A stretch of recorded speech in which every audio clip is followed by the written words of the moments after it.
Well, you guys, I know the forum was talking about using a belt sander, but I like my disc sander. I really do. So I'm just going to use the disc sander to round off this edge here. And it's not quite as snug as a fit as I want from the bandsaw cut. So we're going to use this to get it sanded down so it's a real nice tight fit on the edge there. And I don't know if you want to see it or not in actually doing it, but anyway, this is the way I'm going to do it.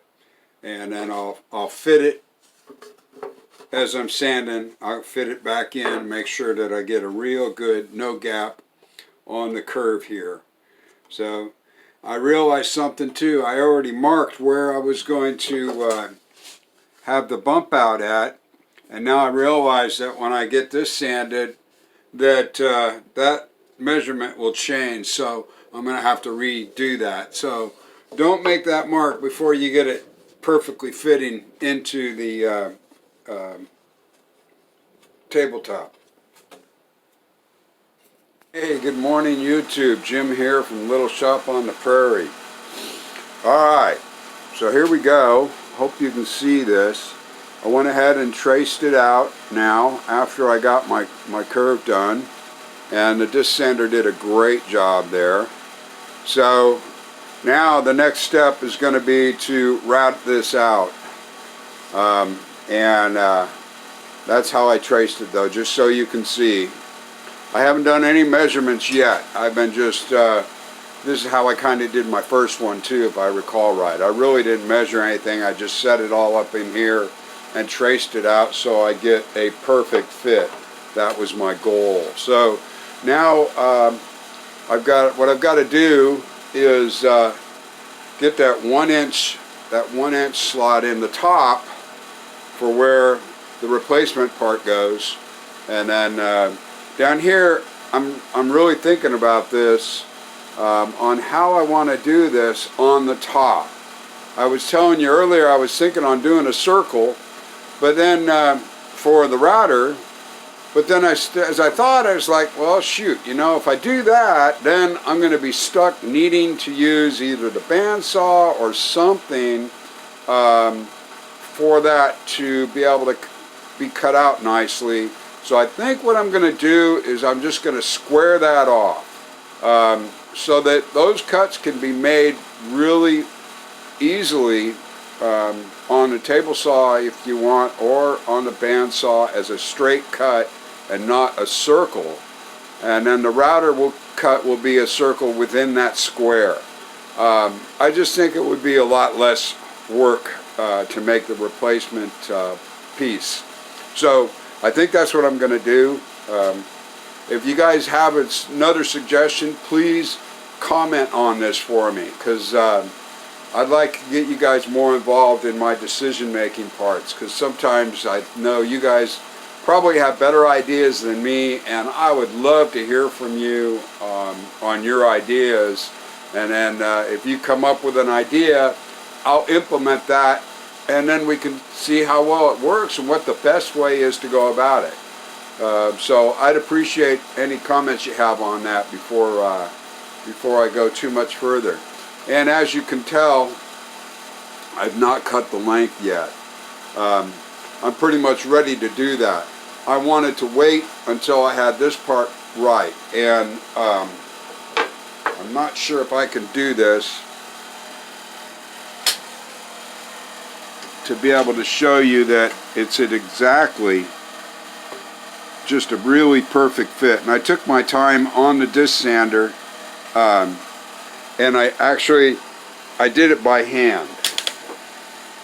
I keep doing that to you, huh? But yeah, I did it by hand, so thank you. Okay, you guys, so let's set up our zero clearance so that we can see how to do it from scratch. It's a little touchy, not bad, because you got such a small curve. You got to fit the blade into. I'll show you that really fast, because I need to we're going to cut the insert down to length right now. We've got the edge all, the curved area all done. So now we're going to go ahead and put this guy in. And kind of nice that this is right to the edge. The holes are right to the edge, so it is orientated. Orientation is important, I should say.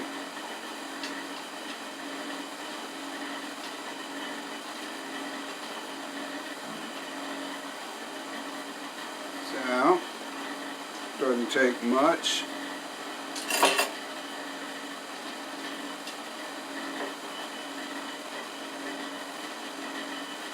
I'm happy with it. I'm going to have two. Personally, I'm going to have two bases. I'm going to have one for the blade and one for the router. But you can do it all for one. There's no problem with that whatsoever. So let's see if this will, you can be able to see this work.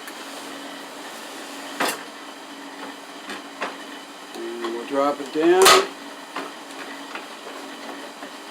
Did you hear that? It's so tight, but the vinyl was fine.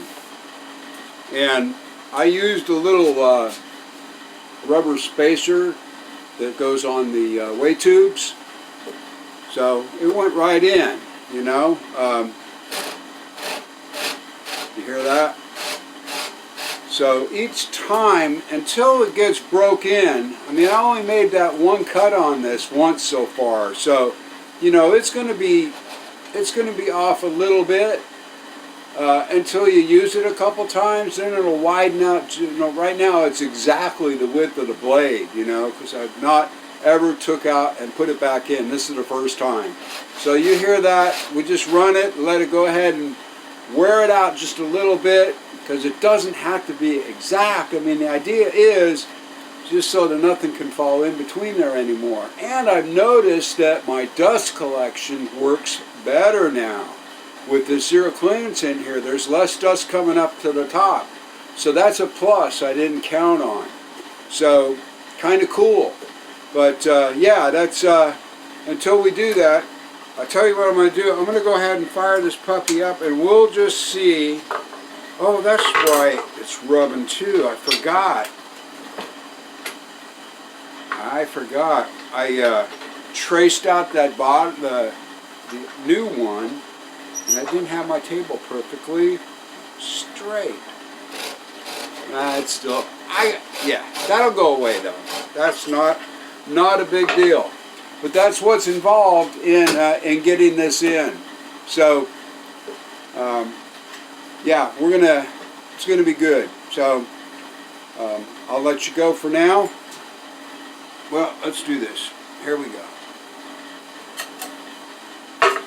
Make sure that I got everything off my table.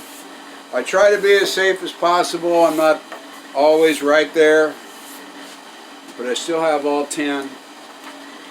So let's go ahead and run this.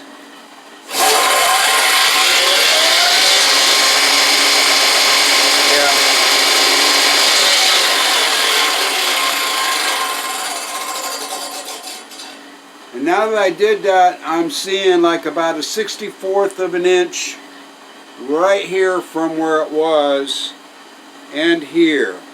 So I didn't quite get it centered up, but you know,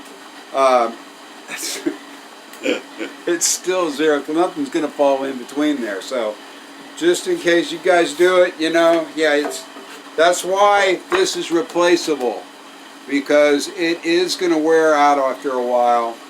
And all you have to do is cut a new piece here, because this part doesn't matter.